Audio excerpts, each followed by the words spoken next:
Hello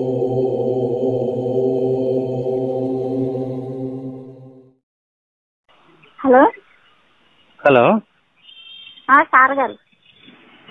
అమ్మా నేను చేస్తానమ్మా. నేను వేరే డెమోలో ఉన్నాను. అదే ఇప్పుడు మిమ్మల్ని కలిసాం కదా గ్రీవెన్స్ దగ్గర. అదే మీరేనా? మేడం గారు పిలిచారు లోపలికి. ఆయనతో మీరు ఎందుకు చెప్పారు అన్నీ అని తిడుతుంది ఇంకొక ఆవిడ నన్ను. ఆయన బూతులు తిడతాక ఆవిడెవరండి అసలు? అలా కాదమ్మా. ఇప్పుడు ఏం మాట్లాడారు ఆవిడ? నువ్వు ఆయన ఎవరికి చెప్పావు? నువ్వు చెప్పవలసిన పని ఏంటి అసలు?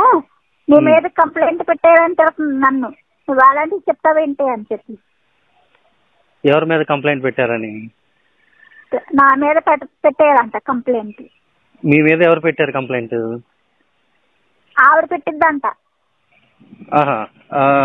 నేను మీకు చెప్పానని మీరు ఎవరని, ఆయన ఎవరని చెప్పారు. మీరు ఎందుకు చెప్పారు అలాగా? ఇక్కడ కంప్లైంట్ పెట్టారు కదా, మీరెందుకు చెప్పారని నేను కంప్లైంట్ ఇచ్చిన ఆవిడ నన్ను అడిగింది.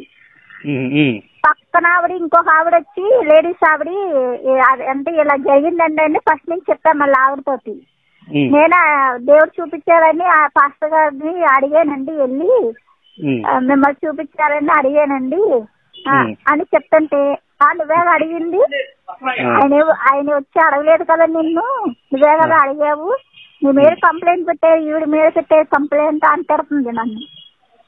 ఇప్పుడు అంటే నాకు చెప్పినందుకు మిమ్మల్ని తిడుతున్నారు. అందుకు చెప్పానని చెప్పేసి నన్ను తిడుతున్నారు. ఇప్పుడు ఆవిడెవరని, ఆవిడ పేరు ఏమన్నా మీరు కనుక్కోగలిగారా? అది లోపల ఉంటది, లావుగా లేదు ఆవిడ, సన్నగొన్నగా ఆవిడ. ఎవరైనా సరే మీరు ఆవిడ పేరు కనుక్కునేదానికి ట్రై చేయండి ఒకసారి. ఆవిడ పేరు తిడుతుంది నోటుకొచ్చినట్టు. అడిగాను, నన్ను తిడతామేంటండి, ఉన్న విషయం చెప్పాను, ఆవిడెవరు పెట్టాను. సరేలేమ్మా. అంటే ఏం లేదు, మిమ్మల్ని కొద్దిగా తిప్పుకొని పాస్టర్ ఎవరైతే ఉన్నారో పాస్టర్ పిలిపించుకొని పాస్టర్ బ్లాక్మెయిల్ చేసి కొద్దిగా డబ్బుల గురించి పంపించేద్దామని అనుకుని ఉంటారు. ఇక మీరు నాకు చెప్పేసరికి ఇది ఎక్కడో తేడా కొడుతుంది అనేసి మిమ్మల్ని పిలిచి మిమ్మల్ని అరుస్తున్నారు విషయం. అది సరేలే, నేను కొంచెం చిన్న వర్క్ లో ఉన్నాను.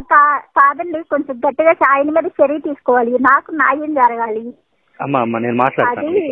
మనకి ప్రూఫ్ కావాలి. మీ దగ్గర ప్రూఫ్ లేదు. ప్రూఫ్ క్రియేట్ చేయాలి. ప్రూఫ్ క్రియేట్ చేయాలంటే నేను మీకు చెప్పినట్టు చేయండి. అయితే నేను కొంచెం ఒక గంట 2 గంటలు కొద్దిగా బిజీగా ఉంటాను. మీకు కొంచెం ఒక 2 గంటల తర్వాత అంటే కనీసం ఒక 6-7 మధ్యలో చేసినా మనం ఇద్దరం కలిసి మాట్లాడదాం పాస్టర్తో. కావాల్సిన ప్రూఫ్ సంబంధించుకుందాం. దాన్ని బట్టి నేను మీరు ఎలా చేయొచ్చని చెప్తాను. ఓకే అండి? న్యాయం జరిగిందంటారు అమ్మ, మేము ట్రై చేస్తామమ్మా వీలైనంత వరకు. ఇప్పుడు భార్యకి విడాకులు ఇచ్చేసి అతను వచ్చి మిమ్మల్ని చేసుకోవడం అనేది సాధ్యం కాకపోయినా కనీసం తీసుకున్న డబ్బుల వరకైనా ఇప్పించగలం. ఆయన పెళ్లి చేసుకుంటానని చెప్పాడు, తప్ప అయిందే కదా. అవునమ్మా, ఆ విషయమే. అదే మరి ఒకసారి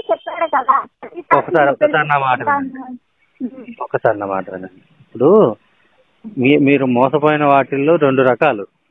ఆ 2 రకాలు ఏంటన్నది మీకు ఎక్స్ప్లెయిన్ చేస్తే మీరు కూడా రియలైజ్ అవుతారు. దాన్ని బట్టి మాట్లాడదాం. సరేనమ్మా? మీరు 6-7 గంటల మధ్యలో ఒకసారి చేయండి. 7 తర్వాత చేసినా బాగుంటుంది. నేను తర్వాత అప్పుడు మీతో క్లియర్గా మాట్లాడతాను, ఏం చేయొచ్చు అని చెప్తాను. మీకు దాన్ని బట్టి చేయండి. సరే అమ్మా, మీరు చేయండి, ఖాళీగా ఉన్నప్పుడు చేయండి.